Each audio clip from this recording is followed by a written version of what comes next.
大家平安。今天6月5日，我们要来赞美上帝，我们要领受上帝的话语。我们一起来到主的面前，让圣灵将我们心打开，让上帝话语帮助我们，让我们每一天多一点喜乐，让我们每一天都更亲近上帝一点。我们一起来敬拜。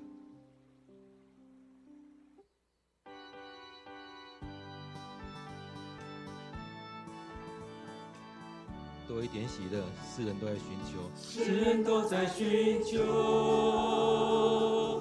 人生很久的喜乐，更需要心灵平安。当你认识耶稣，你心必要歌唱，像一清晨得到了亮光，当忧伤失望，正向我们飘来，不要慌，主在你旁，只要告诉耶稣，并让他牵你的手，这便是你人生的平安。世人都在寻求人生很久的喜乐，更需要心灵平安。当你认识耶稣，你心必要歌唱，像一清晨得到了亮光，当忧伤失望正向我们飘来，不要慌，主在你旁，只要告诉耶稣，并让他牵你手，这便是你人生的平安。世人都在寻求，世人都在寻求。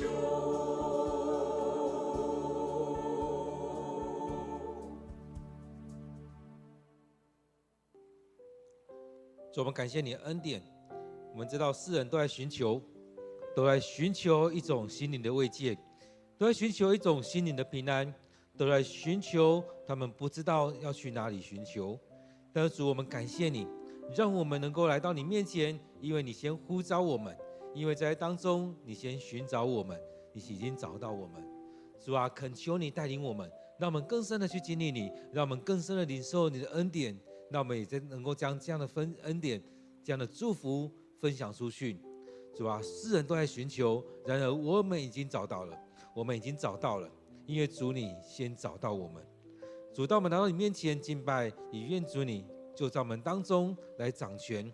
主，我们要将今天这段时间仰望在主你手中，恳求你与我们同在，献上我们的祷告，都奉靠主耶稣的名，阿们。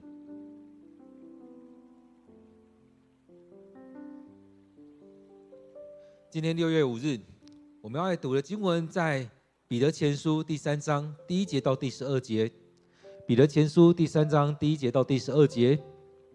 同样，做妻子的，你们也应该顺服自己的丈夫，好使没有接受真道的丈夫能因你们的好品性受感化。你们用不着多说话，因为他们会看见你们的纯洁和端庄的品性。你们不要借打扮来装饰自己，不要讲究怎样卷头发，戴什么金饰，穿什么衣服。你们应该有内在的美，以那不会衰退的温柔先进为装饰，这在上帝眼中是最有价值的。因为从前那些仰望上帝的圣洁妇女，也都以服从丈夫来装饰自己。撒拉也是这样，她服从亚伯拉罕，称呼他主人。你们有好行为，不畏惧什么？你们都是撒拉的女儿了。同样，做丈夫的，你们跟妻子一同生活，也应该体贴他们在性别上比较软弱，要尊重他们，因为他们跟你们一样，都要领受上帝所赐的新生命。能够这样，你们的祷告就不至于受阻碍。总括来说，你们都要同心，互相同情，亲爱如手足，以仁慈谦让相待，不要以恶报恶，以辱骂还辱骂。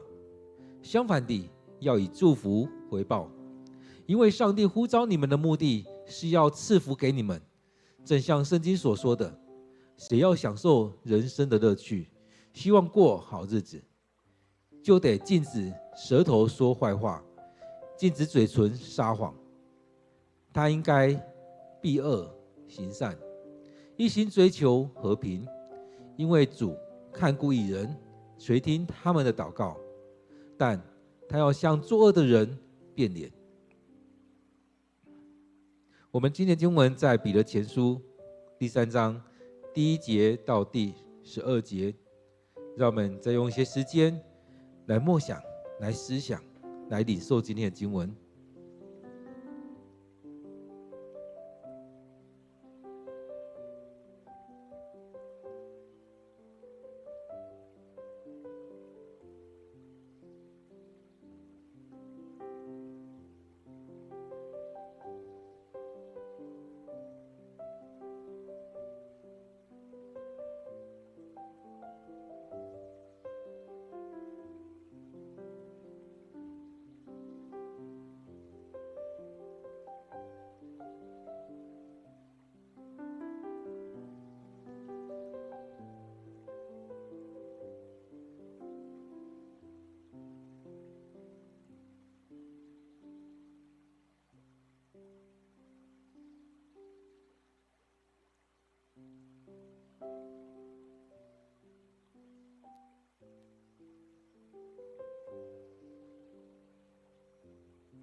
大家平安。在这样经文当中，其实也常让我们回来检视我们自己。其实当我们在读经的时候，常常是回来看我们自己的生命，在我们生命当中，我们能不能活出有见证的生命？在我们生命当中，或许会经历到像昨天在讲的，有很多人在说一些你的坏话，在攻击你。不管那些东西是真的还是假的，是不是我们真的在一些言语上，在一些行为、生活上，确实不够完全，会被人攻击，或者是有很多人用那莫须有的东西在攻击你，在说你许多的坏话。然而在当中也让我们去思想，在这许多事情里面，是不是我们需要更多的去来到上帝面前，领受上帝的怜悯？在生命当中需要有许多的调整，需要求上帝恩待我们。所以在当中我们看到人与人之间，跟外邦跟那些不信主的人之间，其实我们生活当中有很大的一部分都是跟未信者的接触。而在当中我们怎么样在当中有能够活出那美好的见证，那美好的行为跟品性。所以如果用这当中来看的话，昨天的经文或许是在对男人讲的，男人你出门之后，你在当中，你在家庭里面，你在外面，你该有那美好的品性。所以当中也在讲男人以外，同样的做妻子的。所以做男人的，你要有这么好的生活品格在当中。其实也让我们看到圣经里面在讲的，不单单只是男人，女人也是一样。所以男人女人都需要有好的品格，而这样好的品格不是在于说你觉得该怎么样，而是在当中需要去看的是我们的生命里面，你愿不愿意交在上帝的手中，有上帝的同在。所以这边在讲到说，同样做妻子的，你们也应该顺服自己的丈夫。所以我们在当中会看到的，男人女人都需要学会顺服，顺服上主，顺服掌权的，顺服自己的丈夫。所以在这当中，我们看到这些掌权者，不管在家庭里面掌权，在国家掌权，在教会掌权，在许多地方掌权的，其实话讲回来，更重要的是顺服在上主。所以在当中，我们在谈到顺服掌权的，顺服丈夫，顺服妻子，顺服那些官长，其实很重要的一个条件是顺服上帝。因着爱上帝，因着顺服上帝而去做这些。所以我们常常都停留在女人要顺服男人，男人要顺服长官。而如果这样的男人他不爱他的妻子呢？如果这些长官他不爱他的人民呢？其实我们常常陷入在某一种两难当中。但更重要的是，我们要有一个先决条件。我们先进到最核心的东西来看，在这核心里面，更重要不就是那一个我们要顺服上帝吗？所以当中也在讲到说，或许这个丈夫没有接受真道，这个丈夫生命里面没有上帝的话语。其实我们看到有很多的女性，她的婚姻另外一半是没有信主的。其实当我们在做统计的时候，会发现教会里面女人是男人的2倍，2:1的成分。所以当中也看到会有一半的女性，如果她要结婚，或许都会找到那种不是信主的，不是教会里面的人。而在当中也看到，其实或许在过去就是如此，现在依然是如此。而在当中，如果你能在这里面活出那美好的样式，因着基督，因着上帝，你愿意去顺服自己的丈夫。其实很多时候你都会觉得，这种男人我怎么能够顺服他？这种男人怎么样？其实很多时候我们就直接说，我不想要跟这个男人结婚，或者说我这个婚姻不想再继续走下去。但是圣经要让我们去看到了，并不是直接跳到后面去，而是在当中我们要怎么样去做这些努力。在我们生命里面，你有没有可能在你的生命当中去影响？其实男人也是一样，你有没有可能在你的生命当中去影响你周围的人？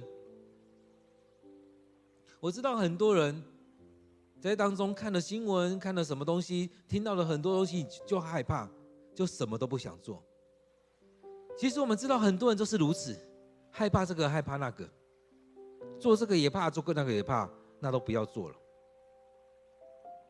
害怕别人讲这个，害怕别人讲那个。但是我们要陷入在那种怕别人说这个说那个吗？怕别人道三说四吗？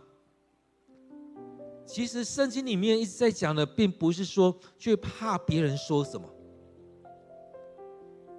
而是重要是我们有没有先进到跟上帝的关系。所以敬畏上帝是重要的，敬拜上帝，回到上帝面前是重要的。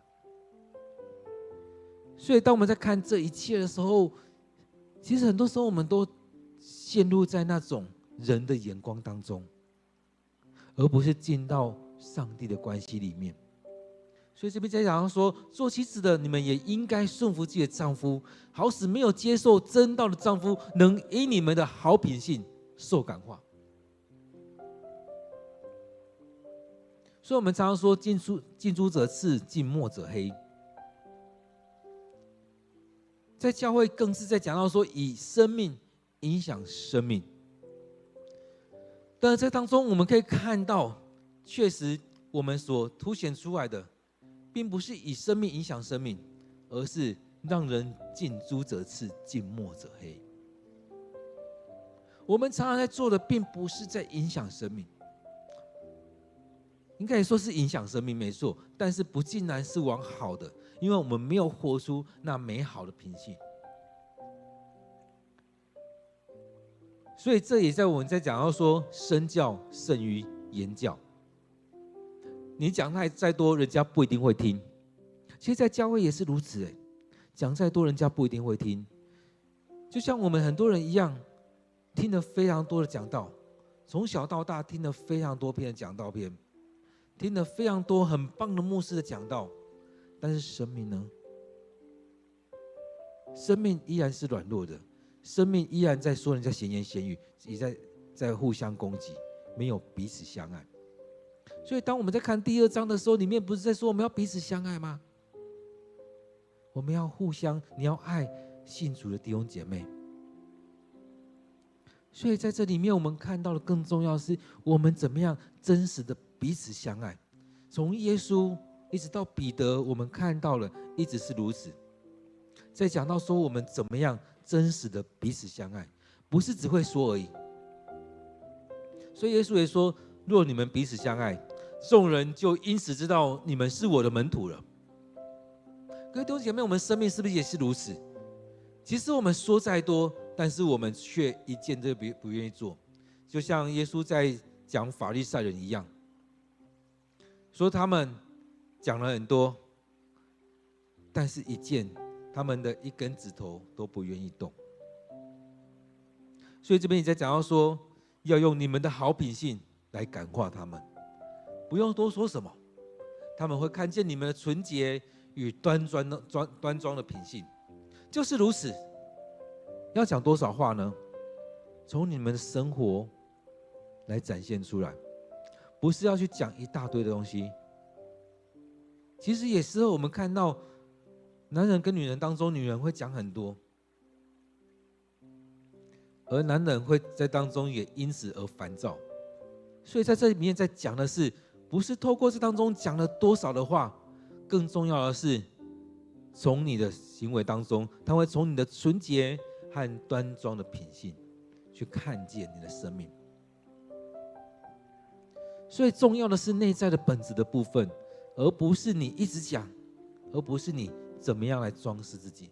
所以他说，你们不要借着打扮来装饰自己，不要讲究怎样卷头发，戴什么金饰，穿什么衣服。其实对我们现在的人来看，也知道穿着很重要。你怎么穿，你的穿着很重要，确实很重要。那这边在讲到说，不要借打扮来装饰自己，不要讲究怎样卷头发、戴什么金饰、穿什么衣服。其实，在我们当中，我们每个人穿着都有他的品味在。其实我们大概穿了，大概就带出那个品味了。他还说，不要花太多时间在当中，重点不在于这个。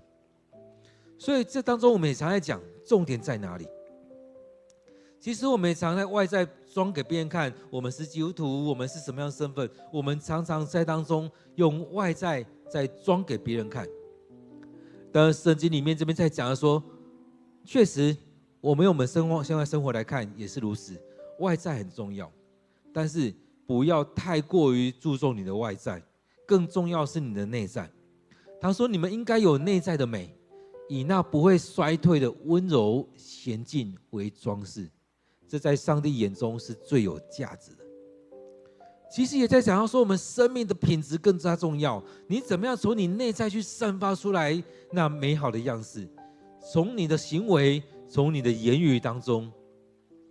各位弟兄姐妹，这真的很重要。其实我们很多时候看到很多人，你看到他好像什么职分，用那些职分来做他的装饰，用他的外表穿着来做装饰，但是一讲话就破功，一做事情哇吓死一堆人。其实这真的是我们需要去检讨的。所以这当中不管是男人女人都一样，你是只着重你的外在吗？其实有很多人也拿了很多的文凭，但是他里面一点东西都没有。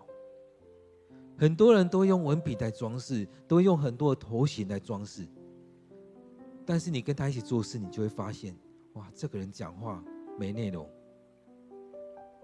这个人做事什么都不会。所以这也是现在很多人在说，拿了那么多东西来面试有什么用呢？我还记得当初那时候去考一个学校的师资班的时候，那时候老师说他们那一届从我考的那一届开始，就不再注重那一些文书资料，因为老师说那时候录取之后，老师就说为什么不重视这些？因为有很多学生都是请别人做好之后拿来面试，然后做得很漂亮，但是真的要做报告的时候，真的要做什么样资料的时候，发现 Office 几乎不会用，好像很厉害，但那只是书面资料。当我们在跟人家会谈的时候也是一样，看到有些人好像在履历上写得很漂亮，会这个会那个，甚至会证照，但是真的要做什么东西的时候一窍不通。所以最近也有一些业界也在讲，说他们也不要求什么自传了，不要求某些东西了，因为这些东西拿出来好像很厉害，但实际上上线之后1-2天就挂了，因为真的没有办法，他们的能力真的没有到那边，只是拿出一些好看的履历而已。所以很多时候我们看到现在世界也在改变了，所以很多时候我们也在看人来了之后，我们一起同工一起做了之后，才会知道这个人的品性如何，这个人能力如何。所以也确实需要是如此。所以那些或许都装得好看，但是没有内容。所以这边在讲到说，你们应该要有内在的美。各位弟兄姐妹，在我们生命里面也是一样，基督徒也需要有内在美。这也就是我们在讲的，你有没有从你的内在去散发出那基督的馨香之气？你有没有从你的内在去散发出这基督的馨香之气？还是你只是用了很多很漂亮的样子而已？我也听过很多人在结婚的时候，就听到这个人不管是这男孩子这女孩子，他的家世背景是某个教会牧师的孩子，或者某个教会长老的孩子，哇，这个家庭应该是很棒的家庭。但结完婚之后发现，怎么完全不一样？所以这真的让我们回来反省的就是如此，我们有没有真实的内在的东西？所以这边在讲的是，你们应该要有内在的美，要有内在的美，而不是只是那个外面的好看的东西而已。有没有发现，常常是如此？一个人穿得很漂亮，所以这也像是以前我们在大学的时候，我们硕班博班的学长跟我们说的：你们做报告，你们报告的内容怎么样？其实你不会报告，至少你要穿得好看。你不会报告，你又不知道怎么穿，至少你的报告要做得好看。其实一直在退。其实重要，他也在讲，重要的是内涵。当你没有内涵的时候，你就要把你的外在包装得漂亮，让别人感觉到哇，看得下去、听得下去的样子。虽然没有内容，虽然我们这世代一直在看到说他们要那种高富帅啊什么，就是男生要长得很帅，女的要长得漂亮，不管他有没有内容。但是很多时候我们只是这样看看。如果你真的要跟他交朋友，你要跟他在一起，你有没有发现，久了之后我们还是喜欢跟一些有内在的人，不是出口成章，不是讲话就是讲一些有的没的，去批评别人的。所以回来再看这边再讲到说，你们应该有内在的美，以这些内在的美为装饰，而不是外在的一切。这些在上帝面前是更有价值的。所以这边也在讲到说，过去那些人有没有看到，当我们读圣经的时候，很多被提到那些男人或女人，其实更重要的是他们的生命。所以这边在讲到女人的时候，也特别提到这些女人说，从前那些仰望上帝的圣洁妇女，也都以服从丈夫来装饰自己。其实最近我也听到有些人人家有提到说，某个女人虽然她的丈夫很糟糕，但她依然爱她的丈夫，依然为她的丈夫祷告。很多年之后，她的丈夫也回头了，或许因为生病，或许因为一些状况，也回头了。所以在当中也让我们看到我们的生命怎么样来展现出来。这边讲到说，撒拉也是这样，她服从亚伯拉罕，称呼他主人。所以你们要有好行为，不畏惧什么，你们就是撒拉的女儿了。所以许多时候我们都会有很多生命的那一种挣扎。但是这边讲到说，撒拉她也服从亚伯拉罕，称呼他主人。而在当中，我们的生命慢慢的去经历上帝的恩典。所以让我们生命里面有很好的展现，生命就会带出很不一样的样式来。所以要有好行为，不畏惧什么，也就是我们从生命里面去散发出来，不用去害怕。在这世代当中，有许多糟糕的家庭、糟糕的人在我们身边，但是更重要的，其实当我们好好去看，那一些愿意在教会里面好好的读经祷告，领受上帝的话语，好好的服侍，谨慎说话，不管是男人女人，生命一点一滴的会散发出那美好的馨香之气。所以前面好像在讲女人，其实我们常在看圣经里面有些部分会讲到女人，这边讲到也在讲到女人之后，其实也同时在讲男人。这边在讲到说，做丈夫的，你们跟妻子一同生活，也应该体贴他们在性别上的软弱。其实男人跟女人从肉体、从心智上本来就不一样，所以我们要互相的体贴，互相的尊重。这边说要尊重他们，因为他们跟你们一样，领受上帝所赐的新生命，同样成为基督徒，同样在教会里面，男人跟女人有差别。所以当我们愿意这样子参与在当中，顺服在这里面，这边讲到说，能够这样，你们的祷告就不至于受阻碍。所以要跟妻子生活，也应该体贴他们在性别上比较软弱。然而我们一样领受上帝所赐的新生命。所以在当中我们看到圣经里面在讲的，对男人有效，对女人也有效。若人在基督里，他就是新造的人，也都领受这样的新生命。所以当我们能够好好的活出这样的生命，而且跟你的另外一半，跟你身边的人有那美好的关系，这边讲到说，你们的祷告就不至于受阻碍。其实在你的生活当中，是不是常因为夫妻关系、亲子关系，跟爸妈或跟小孩的关系，造成你在读经当中有很大的障碍，造成你在祷告、在属灵生命有很大的障碍？其实很多人都是如此，在当中就很多搅扰出来，没有办法好好的灵修，没有办法好好的服侍，在当中常常在一些事情当中就会想到，家庭里面的一些事情，在当中也常常受到了很多的影响。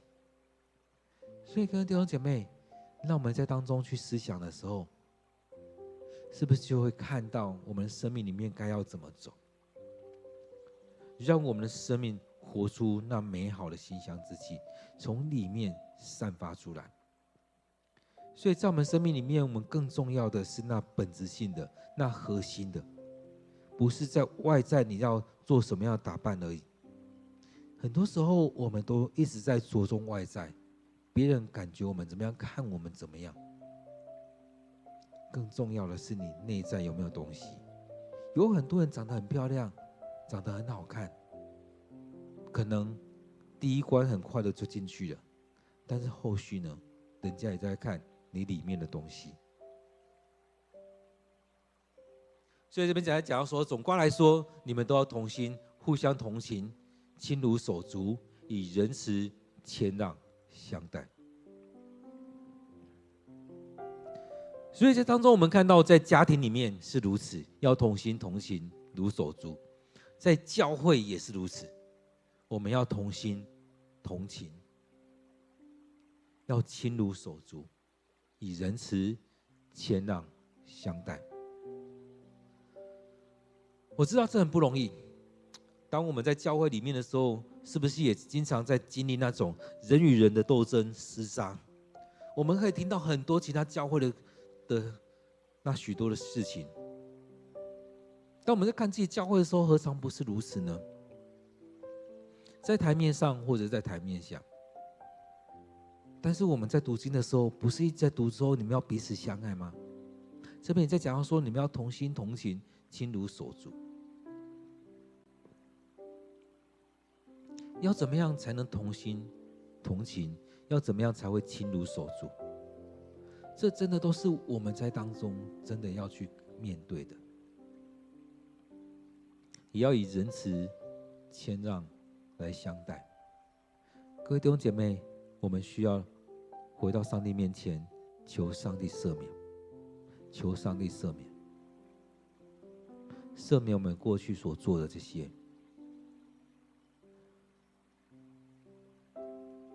然后我们面对我们这些弟兄姐妹的时候，我们都说我们是一家人，我们都说我们是弟兄姐妹，但是你愿不愿意真实的来爱你所谓的这些弟兄姐妹？各位弟兄姐妹，我们真的需要有上帝的爱在我们当中，以上帝的慈爱在我们当中，让我们真的这样来同心同情，这样彼此相爱，亲如手足。其实有很多人在教会里面交到很好的朋友，在当中真的就像家人一样，有什么就想到这些人。弟兄姐妹，我们生命也需要如此。我们生命当中也常吞不下一些东西，所以在旧约里面一直在阐述的是以恶报恶，以辱骂还辱骂，以眼还眼，以牙还牙。但是在耶稣之后，在彼得这边说，不要以恶报恶，不要以辱骂还辱骂，不要继续陷入在这样的境况当中。那个已经是之前的时代了。这个时代在讲的是要以祝福回报，有没有觉得很难？确实很难。这边说要以祝福回报，其实一直在讲的就是我们的生命需要先调整。当我们生命一直在这俗世的眼光的时候，你会看到哇，每个人都在攻击我。但是这么久以来，其实也在分享一个东西。其实很多人在以恶报恶，在以辱骂还辱骂，在以这些东西的时候，其实也在呈现是这两个人生命里面都有很大的问题。所以我们来到上帝面前，不单单只是一个虚假的一个仪式而已，而是更重要的是让上帝来赦免我们的罪，让上帝来医治你生命的伤，让我们在身心灵都得着了健康。其实我们也看到很多人在身心灵都不健康，身体不健康也不去看医生，心理和灵里的伤当然也不处理，所以就带着伤到处去说，你看我受伤了，我这边有伤。当然有一些人是没有病识感，他不觉得他受伤了，脚已经在流血了，他也不觉得他脚受伤。很多人是在这当中是没有病识感，但是有些人是带着伤去要人家去同情他。各位弟兄姐妹，我觉得很难过，因为在我们当中有很多人在心在灵里面受伤，但是却不愿意去处理，没有病识感。或许他知道他受伤了，但他要的是讨拍而已，人家跟他拍拍，他要每个人都对他拍拍，但是他却不愿意去处理他的生命的问题。会不会你也是如此？在你生命当中有许多这样的问题，但是你却不愿意去处理，好不好？跟你的辅导，好不好？来找牧师谈，我们好好的来处理你生命的问题。当你健康的时候，你就很容易能够以祝福来回报。这边说，因为上帝呼召你们的目的是要赐福给你们，是要赐福，不需要你去诅咒别人，不需要你去辱骂别人，不是要你去报仇。我们要的是回到上帝面前来领受这样祝福，也去祝福这许多人。我相信这也是这些门徒们他们所经历的。耶稣也跟这些门徒说，你们去到各家去祝福他们。如果他们不配领受这样祝福，这些祝福会回到你们身上。当他们不接待你们，你们剁去你们脚上的尘土，离开。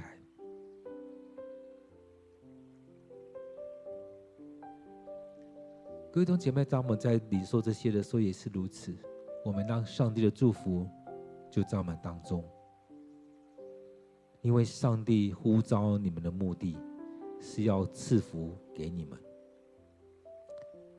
所以我们不要以恶报恶，不要以辱骂还辱骂，不要以眼还眼，以牙还牙。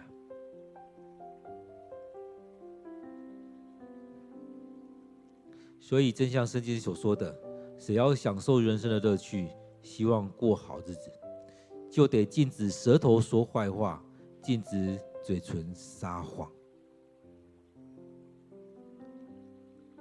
我们从以前到现在，其实有很多时间，有很多次都在谈我们的嘴唇，我们的舌头。我们要禁止舌头说坏话，禁止嘴唇撒谎，不要再去弄出许多的争端。我们的舌头，我们的嘴唇是要来传扬上帝的大能，是要来做见证，是要来祝福人的，而不是在说坏话，而不是在撒谎的。所以这边讲到说，他应该避恶行善。虽然我们都会说，我们所知道的善，我们却不去行；我们却知道恶，却偏偏去做。但这当中也让我们去看我们应该怎么样。我们应该要好好的去做我们该做的，要避善行恶，一心追求和平。所以这边讲到说，因为主看顾义人，垂听他们的祷告。所以当中我们看到，我们要避恶行善，一心追求和平。因为主看顾义人，垂听他们的祷告，但他要向作恶的人变脸。因此在我们生命里面，我们要让自己成为那义人，贴近上帝的心，靠近上帝的心意。我们不是一昧的只是找很多理由说我们就是如此啊，我们就是这样，而是我们真的领受上帝的心意，去活出来，去祝福这许多的人。各位弟兄姐妹，当我们在看这样的经文的时候，有没有看到我们在当中，男人跟女人应该如何做丈夫的，做妻子的？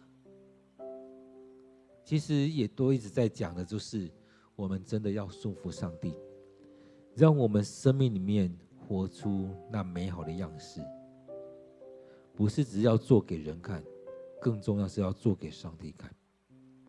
不是要借着什么样的东西，外在的东西来装饰自己，更重要是你内心所散发出来的。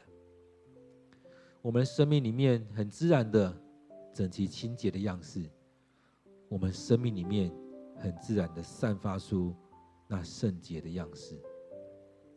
亲爱的弟兄姐妹，在你的生命当中，你有没有让圣灵来掌管你的生命，让你的生命有上帝的同在，上帝的带领，让你的生命当中有上帝的恩典？许多时候我们都会觉得很不服气，为什么别人可以我们不行？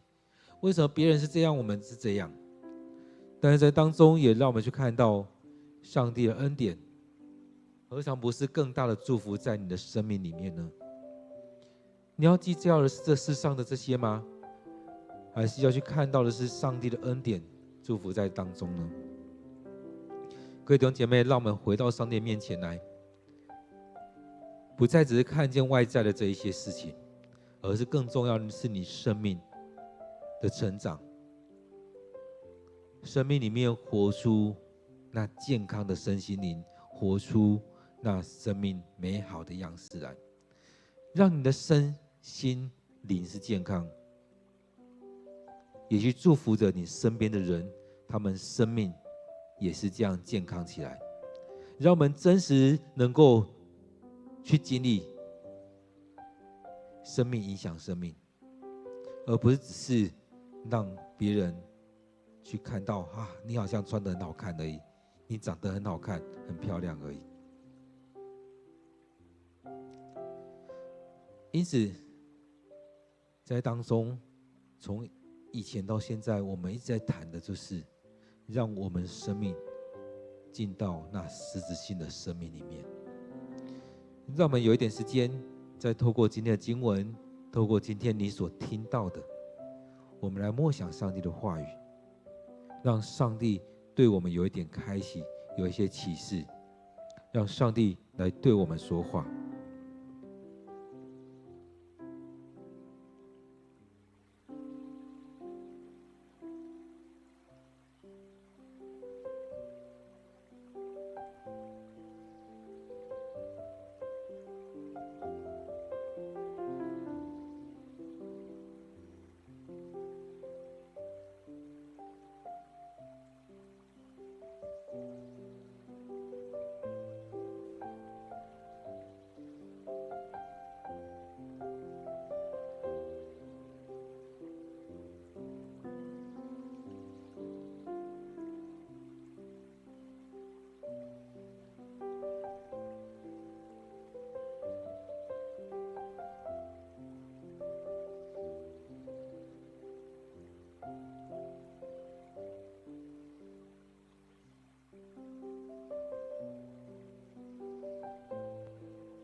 亲爱的主，我们感谢你的恩典，让我们在当中看见这许多的教导，许多的提醒。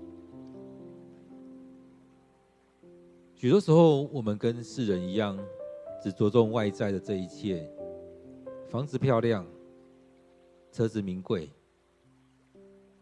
穿着名牌的衣裳，用着名牌的物品，但是我们内在却是败坏的。我们也常像耶稣在讲法利赛人一样，这粉饰的坟墓，在外在做一切给人家看到好像很棒的事情，但是里面却是死人，里面却是藏污纳垢。主帮助我们，让我们从生命里面去散发出来，让我们有那美好的生命，让我们活出那美好的生命。在当中，透过读经祷告，透过教会的生活，透过圣灵的同在，让我们的生命里面不再一样，让我们活出那美好的样式。主啊，带领我们，主啊，愿主你帮助我们，让我们生命真实有主你的带领。愿主你的圣灵充满在我们当中，让我们活出那基督的样式来，让我们活出那基督徒的样式，让我们有那真实的生命，也让我们能够去透过我们的品性去影响我们周围的人，透过这当中去影响我们周遭的这些人，不论是我们家人、我们教会的人、我们公司的人、我们社区的人，让我们从这当中带出这样的影响力，让我们用这样的基督的馨香之气，真实的活出那生命，影响生命，让我们活出这美好的生命，去影响，去帮助许多的人，让我们不再陷入那以恶报恶，以辱骂还辱骂，而是以祝福来回报这世上的人。因为上帝你祝福我们，当我们祝福别人，你要更大的祝福在我们当中。感谢主你的恩典，主，我要将今天的这段时间仰望在主你手中。不论我们参与的人是在礼拜堂或透过线上，也都愿主你祝福在我们当中，将你的话语放在我们生命里面，让我们透过每天来到你面前，我们生命被你触摸，我们生命不断的被你来眺望，我们生命要领受你的祝福。感谢赞美主，我们将祷告祈求的奉靠主耶稣的名，阿们。愿我们每天都能够来到上帝面前，来领受上帝的恩典与祝福。愿上帝赐福于你。